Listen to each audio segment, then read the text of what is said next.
Before, I was a nursing student nung sumali ako sa V-Mobile. I was 18 years old back then, wala akong alam sa pagninegosyo. Akala ko simpleng kitaan lang. Akala ko pwede ka lang kumita ng 5,000 a week or 10,000 a week. Pero habang tumatagal sa V-Mobile, nakita ko yung potential. After 1 year, 6 months, nakuha ko yung first car ko and first million ko. Sabi ko, grabe, at the age of 19 years old, posible mo palang makamit yun basta meron kang pangarap. Naalala ko, 3 years ago, 4 years ago, hindi ko alam kung paano ko ibibigay yung dream wedding ng asawa ko. Actually ngayon, I'm 24 years old, pero nakakatawa kasi pwede ko na maibigay sa isang pamilya yung dapat na pamumuhay na gusto natin para sa kanila. Kung di mo susubukan, paano mo malalaman kung magkakaroon ka talaga ng resulta?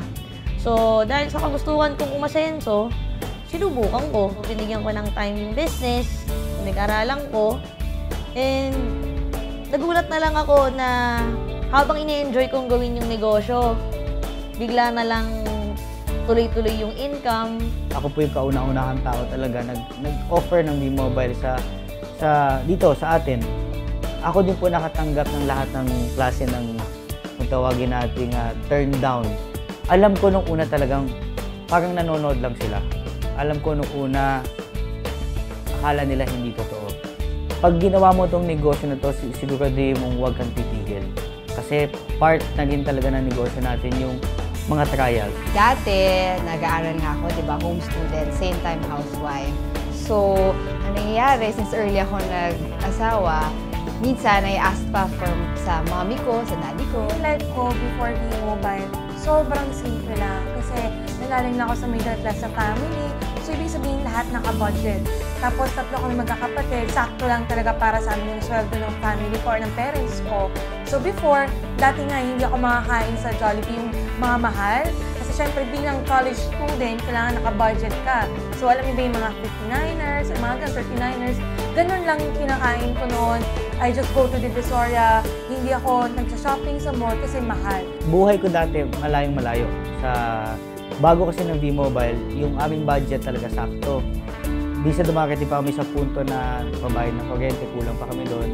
Dati talagang yung tipong sagad na sagad, hindi kaya. Pero ngayon, kahit mas marami, kaya talaga. Actually ngayon, magkakaroon na ako ng baby boy, lalaki po siya. Ngayon, alam ko na kung paano ko ibibigay yung future na dapat. Kasi sabi nga natin ko sa labas, medyo mahirap.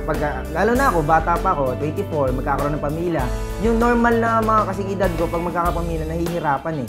So nakakatawa po kasi sa V-Mobile na ibigay niya yung hindi na pangarap ko, pangarap na po ng pamilya ko. Yung mga pinapangarap kong kotse, akala ko ng pangarap na lang.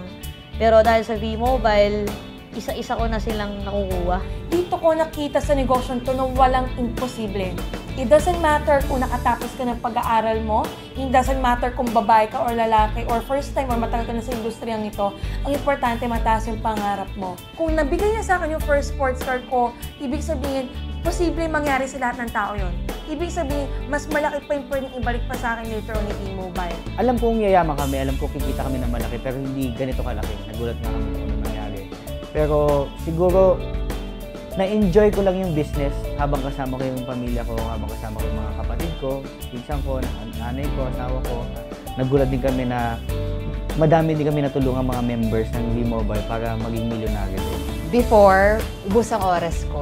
Pero ngayon, hawak ko na yung oras ko. Same time, naalagaan ko yung 2 kids ko. At same time, naasikaso ko yung pamilya ko while earning big. In the span of 3 years, we have created 65 millionaires of V-Mobile. And dito ko nakita kung paano talaga kayang baguhin ni V-Mobile ang isang ordinaryong tao na maging extraordinary at maging successful. Hindi mo kailangan maging graduate ng isang magandang eskwelahan or magtapos ng magandang course. Importante lang sa amin may pangarap ka. Kung ikaw may pangarap ka, isa lang ang sasabihin namin sa'yo, mag-join ka. Kasi sa pangarap mo na yan, ang maganda pa niyan, tutulungan ka namin paano kung yung pangarap mo. Dito sa V-Mobile, lahat naman kami nagsimula sa wala. Ang ginawa lang namin, naniwala lang kami. Una kay God, sa company, at higit sa lahat, sa sarili mo. Sa mga mommies out there, tsaka mga housewife, and yung mga nag-aaral pa, naeganyo ko kayo mag-V-Mobile kasi maganda to at same time tumutulong ka sa mga tao. At ang pinaka-importante is you can spend a lot of time to your family at saka friends mo while earning big at home at hawak mo oras mo. Ito yung pinakamagandang time na ma-share nyo to sa lahat ng kaibigan ninyo, sa lahat ng kamag-anak ninyo, sa lahat ng mga kakilala ninyo dahil ang V-Mobile po ay proven na at nagkaroon na po kami na napakadaming millionaires dito sa V-Mobile. At ngayon po ang V-Mobile po patuloy po kami pag-innovate ng mga products para mabigyan namin ng magandang serbisyo lahat ng V-Mobile members. So sa lahat na nakakapanood nito, just think about this. Yung trabaho mo ba ngayon at kung nasan ka ba ngayon, yan ba'y magbibigay ng pangarap mo para sa sarili mo, para sa pamilya mo 30 to 40 years from now? If not, just think about this. Merong reason kung bakit nanonood ka itong video na to. Merong dahilan kung bakit na-curious ka malaman kung ano ba talaga si V-Mobile. Okay? At I believe merong purpose itong video to sa buhay mo. So, there come a point sa buhay natin na nagdadasal tayo sa Diyos, meron tayong hinihiling na solusyon para sa problema natin. Malay mo, ito na yung solusyon. So if ever you're interested, okay, kontakin mo lang yung number nito sa screen na to, okay, pagtulungan natin yung pangarap mo, pagtulungan natin itong